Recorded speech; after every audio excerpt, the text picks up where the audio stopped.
Warning. Listening to this show may result in increased levels of inspiration, motivation, and innovation. Side effects can include the immediate urge to take massive action to build a better business and life for yourself and others. You've been warned. Welcome to Influencers Radio with your host, Jack Mize.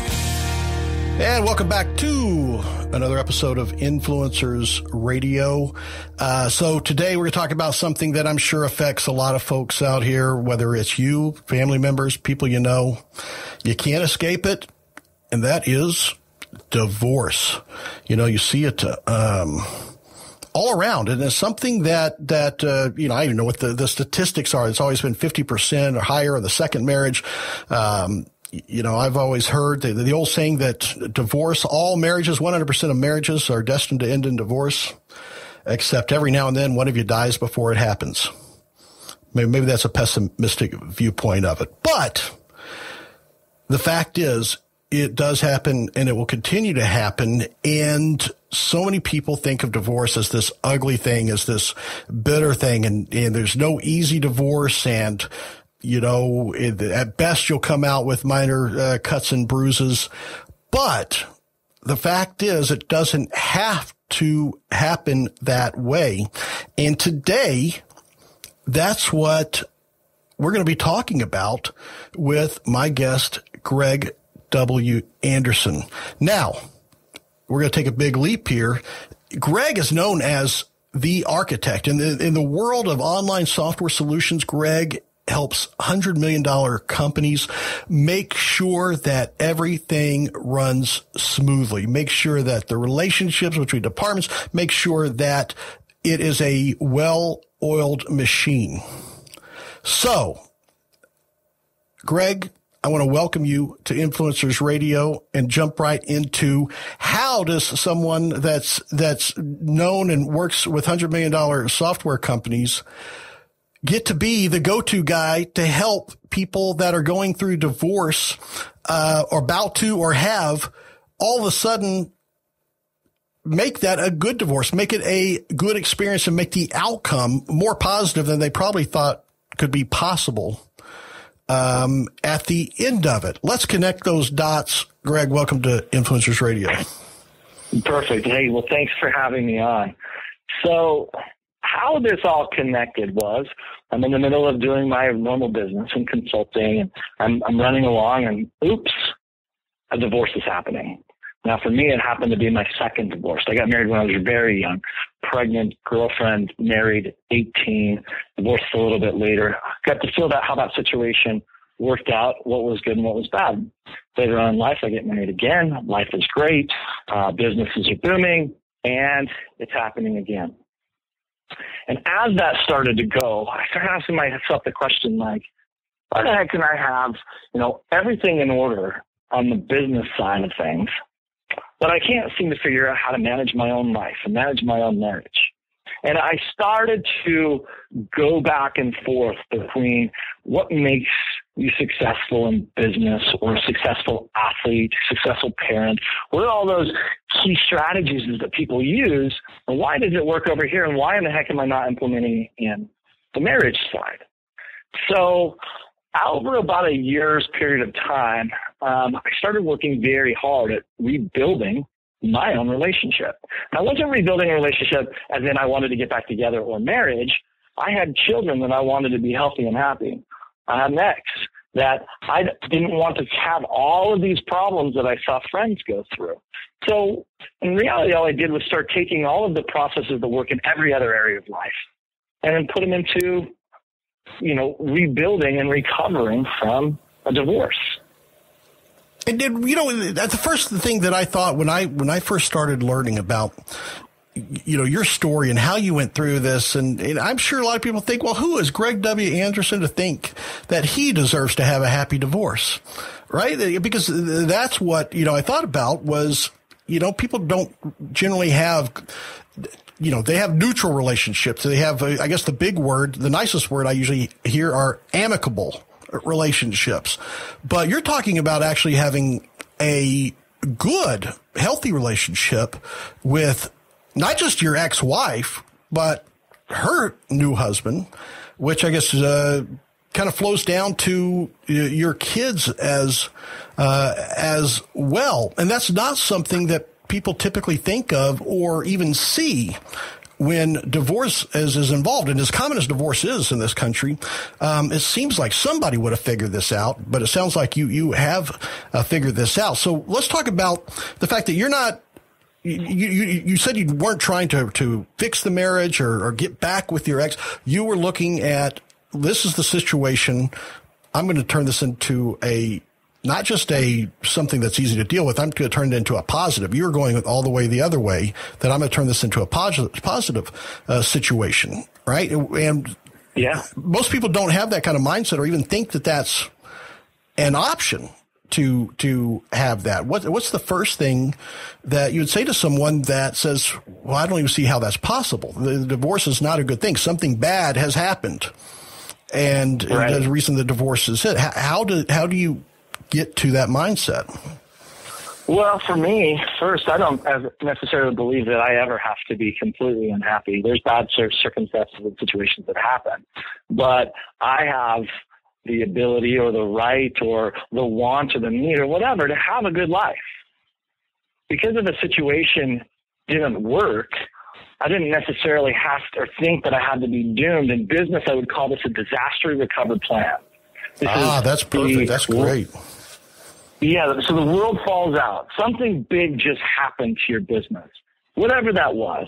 How do we fix it and keep it going and keep it moving? In my circumstance, the divorce was happening. That was the disaster. So how do I overcome that and not only just, not just have to walk away and be angry my entire life? How do I make it into a better circumstance, a better situation? So just started looking at those components, what was important to me, what I wanted, what was going to be best for me. And it also happened to be best or good or the best thing for others as well. Yeah, including your kids and your ex-spouse. So let's think about this. So let's talk about, because you have people that come to you and you have helped, not just figured out how to do this for yourself, but you've been able to help others do this. So someone's going through a divorce. They want to come out better than just unscathed, or they want to come out, without bruises. They want to come out a better person, right? To have a better mindset, that positive outcome that you're able to help them with. But the first thing people think of with divorce is okay, this is going to be expensive. Right? What is this going to cost? Because it's going to cost something. Obviously we have children involved. How do we, keep them at best out of the situation, or at least shielded from this? So, what are those consequences? Because obviously that's what it is. It's expensive. There's stress. And, some of the things that you've talked about is that can carry over into your next relationship, and with not just a romantic relationship, but relationship with your kids, and also flow down to your kids and the way that they build relationships. So what is some of the first things that someone has to do to say, okay, I'm going to turn this into a positive thing? Well, I think you definitely have to figure out what's most important in this situation. There's all kinds of reasons to get divorced, all kinds of reasons for people to separate. But as you're moving through the scenario, I got to figure out what's best for me. How do I best make this? And I'm not talking about like narcissistic, I'm going to go in and tear, and I'm going to be mean, and I'm going to be angry, and they're never going to find love again because I'm just going to demolish them. I'm talking about real, truly, like what's the best situation? Is the best situation for me to sit in court and spend my entire kids' college fund to fight over, should I have them 3 days or 4 days a week? In the long run, that's really not a good problem, or really not a good angle to fight over. It doesn't matter how many days if it's in that scenario. That money would be better served in the kids' college fund, or, in their future business, or in your business, or whatever that is. So I have to start to think, where is the anger coming from? What's the result I'm trying to get from it? What's the long-term benefit? What's the long-term damage? And then try to move on from something like that. As you said, like if it's this, Or let's assume that I'm just really angry with his spouse. I have a really great friend who spent 2.5 years after his separation fighting with his ex. He spent more than a couple nights with the police being called to his house because they were fighting. It wasn't physical violence, but there was enough disturbance that they wanted to call, oh, it's my weekend with the kids, or I don't want to be back in time. All kinds of things. It drained him completely, shattered his businesses. After about probably 3 or 4 months of just getting hit in the head, of me hammering onto him, that this isn't what's important. The fight isn't what's important. You being able to move on, your ex being able to move on, your kids to not have all of this stress that they're carrying with them because of mom and dad's fight is now their problem, is what you really want. And once he changed that, it's been about another 6 months to a year. Maybe it's been a little bit longer now. His ex is remarried, much like mine was.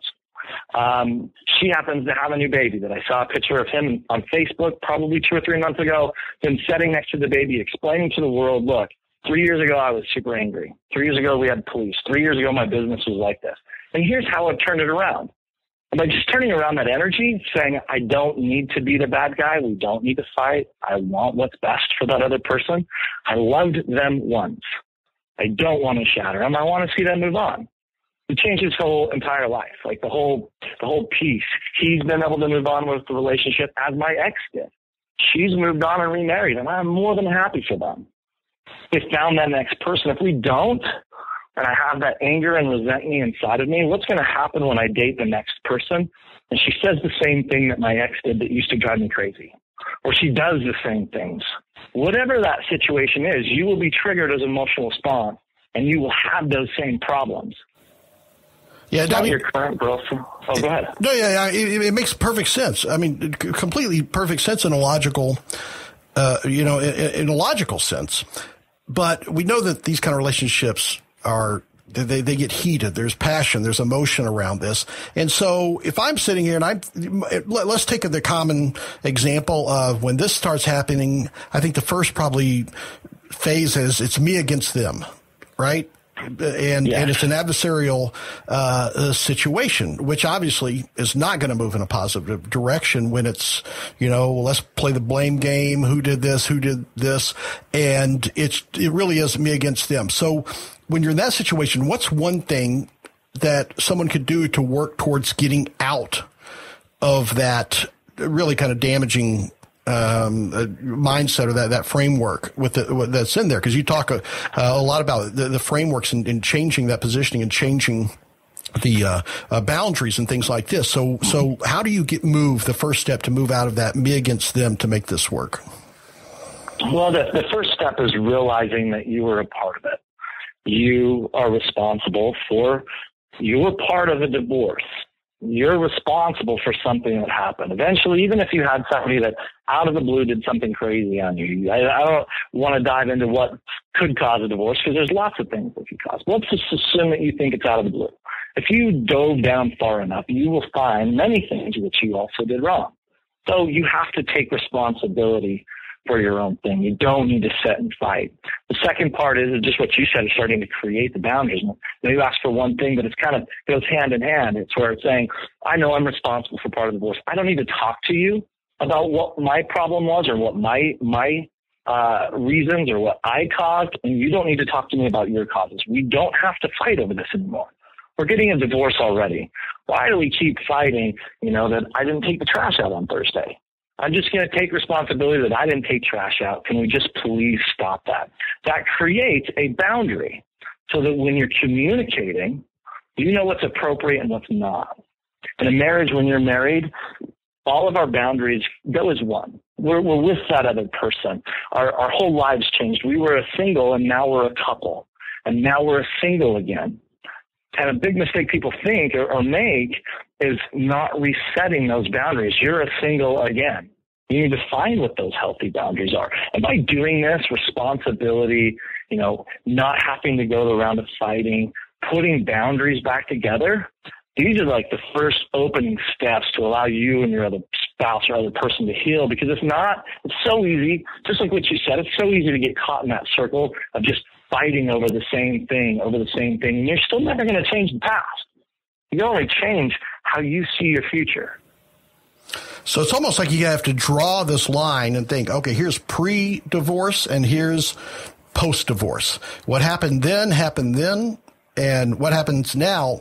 And you said something that when we were talking before that really, really, I think, put a spotlight on this, is that it's not that you're getting out of a relationship, but it's that you are creating a different relationship with this person that requires a new, when you talked about boundaries, it's a new set of rules. It's a new, to rebuild that trust. And in order to do that, I guess you have to let that pre-divorce, everything that happened, then you have to let it go and start this new relationship within this new framework. And what do you see when people get that and they have that V8 moment and that hits them, that it starts new? Is it something that kind of washes over them that, okay, that takes a huge amount of stress or baggage off to be able to do that? It does. It's something where if I'm in a fight and I want my ex to say that they did this one thing, and if they only said they did this, if they only said they didn't pick up the trash on Thursday, I would be happy. And the truth is that's not reality. Somebody telling you that they did something or they were sorry isn't necessarily, going to wash away what that is. But coming to the realization, and sometimes those conversations, you don't even have to want to talk to your ex, because if I talk to her again, she's going to bring this thing up. And all it does is cause more stress, more confinement, more fight. But by coming to the point, the agreement, it's like, I know this is what it is. We're not trying to get back together. We have children involved. Let's make this the best situation that we possibly can. And leaving those other things behind is what allows you to create the new boundaries, to create a new set of honesty rules, to create a new set of, I'll be there on time, you can count on me, if there's support or alimony or whatever there is. But when that other person in my scenario was my ex and my ex-wife, when she finally got the part that it wasn't some facade, I wasn't trying to angle something so that our divorce would go through smoothly, or I wasn't trying to position, well, I really did care because it's my life too. The stress level that she had was completely being able to wash away. It led her to have a fantastic relationship with a new man. Yeah, I mean, it can. And I think accepting that is probably one of the big both challenges and milestones. I think that one thing is to understand that, okay, we're resetting, and those words that you use make complete sense, to be able to do that. Now, one of the things that we talked about is that, you establish this with your spouse and realize that divorce can be a positive thing. It could be, going into, a better, happier life. But society, your friends, family, it's just a natural thing to think of divorce as a negative thing. And almost the way that they support you is to feed into that negativity. Maybe, not consciously, but, you have a parent, you have a siblings, you have friends that want to say that, hey, you're the good person, or, she did you wrong, or whatever. That negativity you talked about, that it's important not to get sucked into that, even though they're trying to support you. Talk about the consequences of that and the impact that has on if you allow yourself to get sucked into, being coddled by the people that love you. Yeah, it's a unique thing because the people around you aren't trying to hurt you. When they're having those conversations, they're trying to do their best. They're trying to give you what they think is best for you. But they're not you. They don't have to live your life. They go home and they get to do whatever else they do. They're married. It's your mom, dad, cousin, aunt, brother, next door neighbor, whatever that is, best friend. They have their own life scenarios and their own problems. So it's really easy for them to say, he's such a jerk. Don't listen to him, or don't listen to her. She did this to you. But they get to step out of their life and forget that they had that conversation with you and go home to their own. They don't have to live your shoes. So absolutely crucial that you have to realize and even set boundaries with them. You know what? Please don't talk about my ex anymore to me. Like, I love you. I know you're here to help me. This is a conversation you would have with somebody else. I know you're here, but you're not in my life right now. You're not living my life. You're not feeling my pain. You don't have to sit and cry with the kids at night. Don't talk to me anymore about this. And you have to set boundaries with other people as well, because they're not going to understand. They're not there every night. They don't have the same wants and desires as you do. And they're not trying to really hurt you. It's not that there's some evil plot from them, but they're not there. They're not, wanting to move on. They're not going to be part of your next relationship. They're not going to be there with your kids at night. They're not, all those things that they're not. For all of those reasons, you have to build new boundaries with them as well. When I was going through my divorce, there were several relationships that I loved the people to death, but I knew I had to let go. If I were to answer all of their questions, which I owe nobody answers, not even my ex did I owe certain answers to. But if I did that, I would not only make my life worse because we would fight, but they would feed that cycle back to her. So that energy that, you put into something and you get back, I just unplugged myself and said, wow, this is going to dissipate and die fast if I'm not in the middle of it to keep this circle going.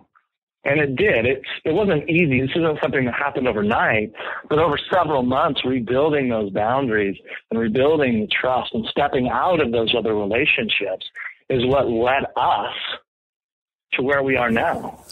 Yeah, I guess we have a fantastic relationship. Go ahead. Yeah, it sounds like, you brought up an important point that it's not them. They're actually they think they're supporting you. And it's almost like that enabler type of relationship, I guess, for people that have maybe substance abuse. They think they're supporting, but what they're really doing is enabling and making things worse. So that's important, I think, to have that conversation and to establish, those boundaries with them, like you talked about. Now, obviously in a perfect world that, both you and your ex-spouse would have this revelation, agree that, okay, yeah, let's make this a positive experience. Now, sometimes you have an uncooperative ex-spouse that is playing the traditional role of what a divorce should be. And you talk a lot about having, kids and the importance and how this can affect kids.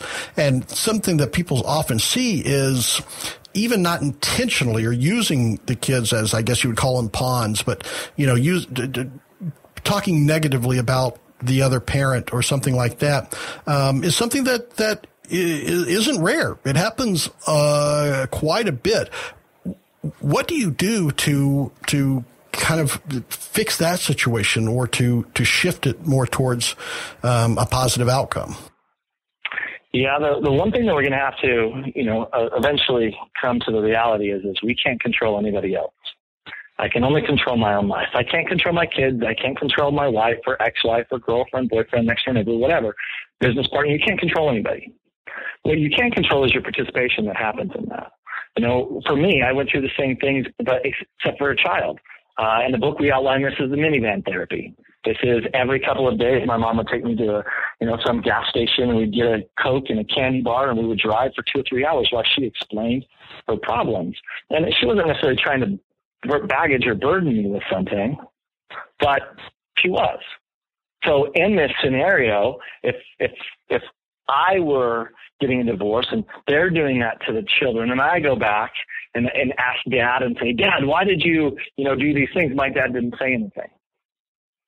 This was a way for him to unplug him. So if I'm in a current situation and my ex is completely bagging on me and they're telling the kids all of these horrible things, I can do one of two things. I can get in the fight and keep the fight and damage them more. Or I can have a conversation like an adult with a child, and say, you know what? I'm really sorry. This is an adult problem. This isn't your problem. You're not part of this. Anything that's going on between me and Mom, this isn't your problem. I'm very sorry that, Mom is saying these things. Just know that I'm not going to go down this direction. I'm not going to, certain things that we're not going to talk about. I love him. I loved him once. Things were great, or her or him or whatever. But this is something that we're going to work out together, and I'm sorry that you're a part of this. What's going to happen at first, somebody's very angry with you, they'll feed a little bit more fight into it, hoping to goad you back into the fight. And if you can be an adult about the situation and not, eventually they'll shoot themselves in the foot. So what's happening in reality is that person feels wronged by you. And they're telling your kids because they're hoping your kids will choose you over them. But doing the adult thing and separating yourself from anger, that's what's really going to set you apart with your children anyway. And this isn't positioning yourself better, but pretty soon that child's going to not want to go to dad or go to mom's or ask, why are you always talking about these situations? When I go to mom's, I get to have fun. I get to be a little kid or a teenager. When I come here, it's just this. That energy, that negative energy will eventually feed back to them, and they'll have to stop. Or they continue doing it and they lose that relationship as a child or with their child. But you as a responsible parent knows that that's not their problem. They weren't part of it. They didn't create the situation. They weren't even there for the marriage. Right? So bring this along and help them know that this is something that's going to happen. And by not feeding into the anger is what's going to separate that off and just let that energy kind of dissipate over time. Yeah, and this is, some stuff that goes really deep beyond, what a lot of people think about, divorce as, my heart's broken, what am I going to do? This isn't the way I plan things. And I want to talk about your upcoming book, The Selfish Divorce, because one of the interesting things that I find about you and really puts it into perspective is that what you've come up with is not about helping a person deal with divorce. You're helping a divorced person deal with their life as a divorced person, because it's not just about the separation of these two people, because when you're in the process, just divorce, about to divorce, it affects your personal life, obviously, but it also affects your professional life. It affects your relationships with friends. It affects your relationship with other family. It oftentimes affects your ability to hit your potential in business. And those are the things that I think that are really important that folks understand that, that the outcome of this really affects your life years and years to come, not just you getting over, mending a broken heart. So let's talk about that. First, The Selfish Divorce, the book that's coming up. Let's talk about that title. What is that selfish? Why is it the selfish divorce? Well, selfish, I actually really like the term, because selfish and narcissism aren't the same thing. Selfish is saying, what is the very best thing I can do in this situation? What's my very best outcome? And my very best outcome in my divorce was to make sure, again, that my ex was happy, and she moved on, that we didn't have fights, or long-lasting fights, that we could move on. The kids were happy. And all of these things, actually, by removing those stresses, increased my business. So, yes, I'm going through a divorce. But as I was able to clean that up and clean those emotional cobwebs that are in the back of your head, thinking all the time, like many people when they're going through a divorce and when they're done, they're fully consumed emotionally by their divorce. They can't think of anything else. And so, like what you said, productivity, potential, all of these things go down. So coming out with the selfish divorce is the terms are just, how do I become the best me for me? And if I'm doing great and I'm taking care of my responsibilities, the rest of life actually becomes much more easy and fun. So it's not I'm going to teach you how to screw that ex-person. That's not what it's about at all. It's just about how do we become our best. And by becoming our best, we're going to become very selfish, but not in a damaging sense of the word. Right, because by being selfish in your terms, you're actually providing a much better outcome for not just yourself, but for your ex-spouse, for your children, for really anyone that's involved, because of the things that you're doing for yourself. Just naturally, kind of take care of these other situations. Absolutely. It's looking back, and if you were going into professional outlooks at things, you would look and you'd go to Warren Buffett. How did he give away $5.3 billion or whatever he gave? When he was younger, he decided that he was really good at making money. And so he was going to store it until he could give a lot. What that means is if your base is really weak, you don't have a lot to give. If I'm not taking care of my body and I'm not healthy, I don't have the energy necessary to take really good care of my kids. If I'm totally emotionally involved in a situation that's going on, I can't take care of my business. When those things start to fail, this is when depression in life just really kicks in, where you feel like you can't control anything. And in reality, you're just looking at one outlook. I'm getting a divorce. And so now you feel that you're never going to get married again, that your kids are going to grow up hating you. And all of these are just stories that you're making up in your life and making up in your mind. So what we do is take a very real approach on a daily action item, saying, how do I take care of my body, and why does it make sense if I'm healthy that I can actually have a better relationship with my kids, or I can actually make more money because I'm healthy? And how do I repair relationships? That's part of balance. And my spirituality, my connection, whether you believe in a God or not, there's some kind of connection and some kind of vision that you can see of the world. And then finally, their business. How do I make more money because I have better relationships? All of those kinds of things are symbiotic and they live together. So I could take, somebody that's doing fantastic in business, terrible in a marriage, and they have the same problems. They still have dips in their lives where they're only taking care of one, two things. I could also take somebody who's happily married and has a horrible business, and I would still have those same dips in my life, still have those same types of depressions. They might not be the exact same depression, but the same problems. So it's very just saying, how do I take care of all of it? If I'm going to start over from a divorce, what are the emotional needs that I have to take care of in order for me to move on to be happy? That's the relationship part. In the meantime, we're going to take care of everything else, body, being, balance, business. Because in order to be happy or be 100%, we have to take care of our entire body. We're not just two-dimensional people. We're not just somebody that says, hey, if I'm hot and I make a lot of money, I'm completely happy, because we all know that's not true. Well, so we have to take care of our entire body. And that's where I think it's more than just, about getting through a divorce. It's about a divorced person getting through this and making sure that they don't neglect or ignore other parts of their lives that could be affected by this. One of the things about the book that I thought was really interesting is that even though the purpose and what you help folks with and what you've really discovered is not necessarily how to fix a marriage or fix a relationship, but one of the ironic side effects of this is one of the great ironies and cruelties of life is the statement, had I known then what I know now, is that a lot of what you have is someone that before they even get to the divorce, there's a lot of really good messages in there on how to avoid some of the things that lead to that by the things you fix. In fact, one of the things you talk about, one of I find to be a success story is that you actually,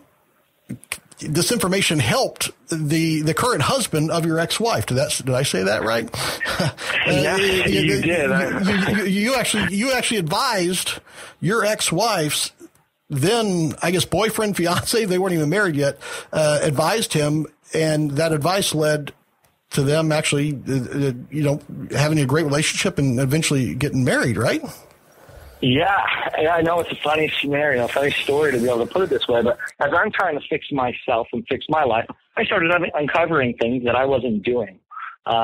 Just like you said, a lot of the things to repair a marriage or repair a relationship, had I done those in the beginning, I probably wouldn't have had these same problems. Who knows what life would have brought me, but I do know that there's certain things that people need in their life. So as, my ex and he is dating, her new husband now, I started to see some patterns that were happening. And now he lived with my ex and my kids, and I'm thinking of them, right? I'm being selfish, going, okay, well, I don't want them to have to lose another figure in their life. And I wasn't lost by any means, but he wouldn't live there. What if he moved out? What would that mean to them? And so as I'm looking around, I started seeing some patterns, and I sent him a quick text message and said, hey, if you ever want to talk about anything, just let me know. He replied back and said, it's really funny. I have been thinking about this for weeks. How do I ask you a couple questions? So we go coffee. So set up a time, date, went to coffee, and sat down. And basically asked me a couple of questions, why I felt like the marriage didn't work, and if there was anything else. And I basically gave him my 3 top reasons. My 3 top things that if I would have been better at, may or may not change the situation. If I would have been a stronger leader at this, if I would have done this a little bit differently, if I could have done this thing, he in turn turned around to do it, and it was like 4 to 6 months later, they were married. and they have a fantastic relationship. So it's the same style of questions. How do I rebuild something? Is also how do I build something in the beginning? But yeah, absolutely. We've met a couple times. Funniest part of this whole thing is he called me one night about 2 months later and said, "Can we go to dinner?" My response back to him was, "Well, you're either getting married or you're moving out. So maybe we should get drinks." We went out to drinks and we sat down and, he had said, "Look, this is my plan. I really would like to marry her. These are your children. Do you have any problems with this?" So I created an open communication with him as well as with her, and not as an overbearing ex-husband and dad, don't touch my kids, whatever that was. I wanted it to be a healthy relationship. So by creating that created dinner. By creating dinner, he was just basically, instead of asking her dad, asked me, which I thought was fantastic. Hey, what do you think about this? We had a couple questions, had a couple drinks, was totally happy with everything, and they moved on and got married. And there's no miscommunication or feelings that are off because of their marriage, because we did it by communicating. Well, I think, that is, as a product of divorced family, I know growing up, it's tough. Well, let's go to this splintered part of the family for this many hours for Thanksgiving. Let's go to this splintered part of the family for this holiday. It really is. It becomes draining, and you have the luxury of being able to spend holidays with your kids, with your ex-wife, with her husband in a comfortable and not just comfortable, but actually a way that you all enjoy. Yeah, fun environment. Easter morning, brunch, Christmas morning. Some of these things, just like what you talk about, it's very difficult to split Thanksgivings and holidays, and sometimes you can't work around that. But for a whole, I want my children to see a family. I don't want them to see one family with mom and one family with dad. And with mom, we have other dad or stepdad. With dad, we have other mom. I want them to see that everybody loves them just as much. Again, I'm being very selfish. I want this for my children. And so in order to do that, I had to create an environment that allowed that. So yes, we spend, whatever holidays, if it's, this last one was in Easter and we all went out for brunch and, sat around the table and talked and laughed and ate dinner and had a good time, did an Easter egg hunt together. We have family pictures that were taken together. To them, we are just one family. It's not their fault we got divorced. I don't want to split them into multiple families and what can I say here, what can I do? I'd rather them just know love. And so in order to be really selfish, that's what I want to give my kids as a gift. Yeah, that's what we've done. It's truly remarkable. And I think that's obviously what makes you an influencer in my book, for sure. Before I let you go, I got to let you tell the story about kind of how a lot of this unfolded. One, the writing of the book, The Selfish Divorce, kind of how you figured out that others really needed and wanted this really kind of unique system. I don't even call it a system. This way that you had developed in order to have a happy divorce, and it all started with a Facebook post, right? It did. So during this engagement, this was before they were engaged, maybe pretty close. Well, no, this was actually when they got engaged. I'm sitting down. I'm super excited for her. They decide to get engaged. They take a picture of her and I and decide to write a post. Now, keep in mind, I am not friends with my ex on Facebook. That was a boundary that I set up. I didn't want either of us, because I blocked it completely, to be able to reach in at any given time and see what's going on with their lives. Sometimes that is overbearing for people. So as a boundary, I removed that. So she had no knowledge. I wasn't trying to do this to save favor with her or anything. I write a Facebook post about how the comment was, can you love your ex? And then I wrote down all the amazing things about her and how excited I was that she was able to move on and find a good man and the things that they would do for the kids. Posted that on Facebook, which normally on Facebook, any kind of thing that says divorce in it is probably some kind of a rant. Got a huge flux of comments and shares and likes and questions like, is this real? What's the problem with this? And about then I realized how big of a problem it was. Well, I want to stop it. I want to make sure that we don't overlook. When you say huge, this thing kind of went viral, right? Yeah, there's two or three different posts that's been made over the years, or over the last year and a half. One, which a friend that I helped him do, as he got through his took something like 56,000 likes, 500,000 likes, 56,000 shares, like huge numbers. There's some of mine, hundreds, thousands, not completely crazy viral. It took a little while to kind of let people realize that it was possible. So I kept posting about this kind of a thing. So people wanted to know more information, shoot a little video on boundaries or doing whatever. All of this was just helping me clear out my closet, helping me get over what this was. Sure, I just created this, but how? I had no idea. It just happened. I just posted that I was happy. People were asking me how, but I didn't really know. So it took some time to sit down and walk through with other people and their situations and their problems and work out, how did I exactly do this? And this is where it all tied back when we were saying, okay, well, cool, it's the same problem with business. And we're able to kind of roll this thing back through as a whole life experience. How do I take on everything? But definitely this kind of message has been eaten up ever since on almost anything that I post about this. Gee, it takes a lot. People are, I think, we're not our parents anymore. We're not this, I don't even want to say like early 80s or 70s type of, divorce where it was cut and dry or whatever. We're a little bit higher conscious. I think people now want more from their lives and understand that they should be able to be happy.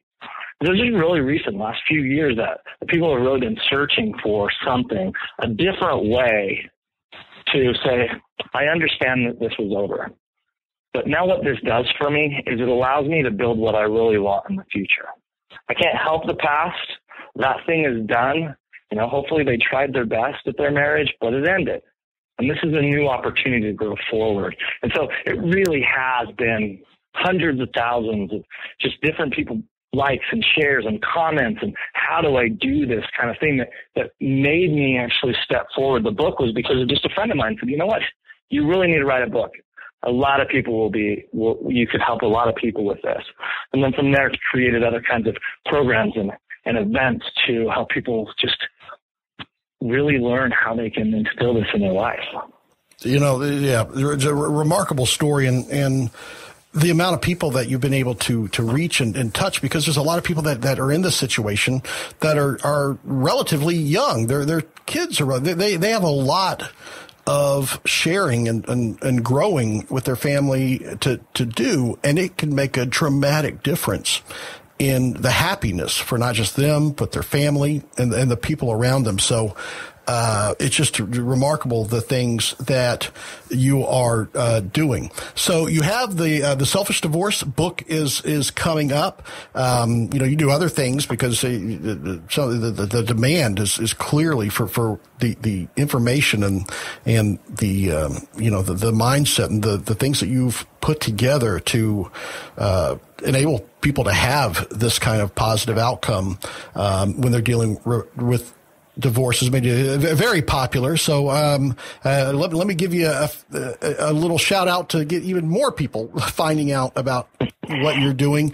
How can they find out more about Greg W. Anderson and keep up with when the book comes out and really what you're doing in this really life-changing strategies and concentrations that you're doing?